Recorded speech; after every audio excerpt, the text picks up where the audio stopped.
Make a brief commentary or a brief comment on JP Morgan's refusal to bank with Kanye West anymore and the ominous precedents that this sets.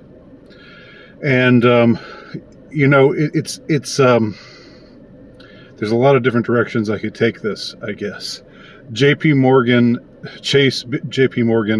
is a pretty evil organization, so maybe it's best to put your money elsewhere, Kanye. I know you're not watching, but that is one way of looking at this. Seeing it in a positive light.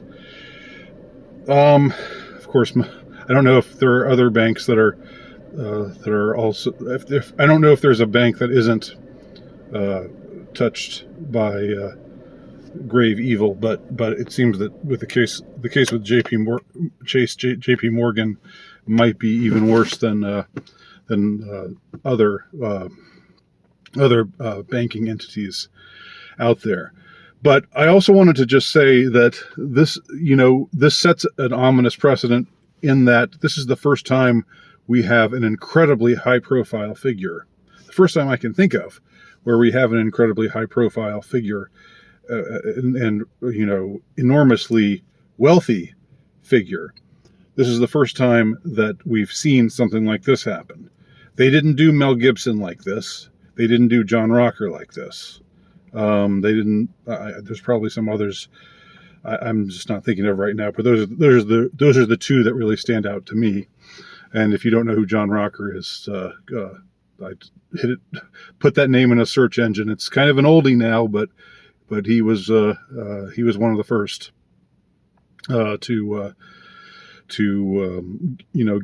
get knocked down and kicked around like this, and have people virtue signal by saying negative things about him and think that they're doing something incredibly wonderful when in fact they're doing the very opposite. There's nothing virtuous about kicking somebody when a bunch of people are already kicking him and when he's already down. That's the very opposite of virtuous, and that's why virtue signaling is an ironic expression.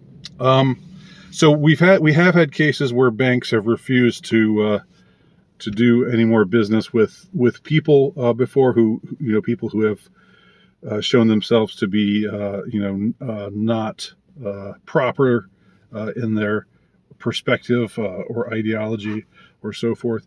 But somebody this high profile, this famous, this rich, for them to do him like that, Kanye West, that is setting a new precedent.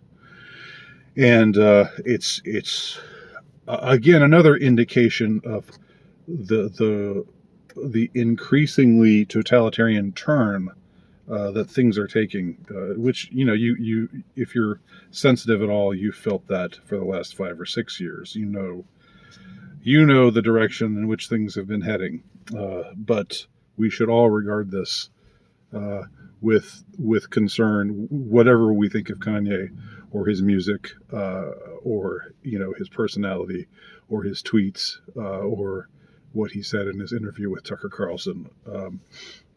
This is an ominous precedent indeed.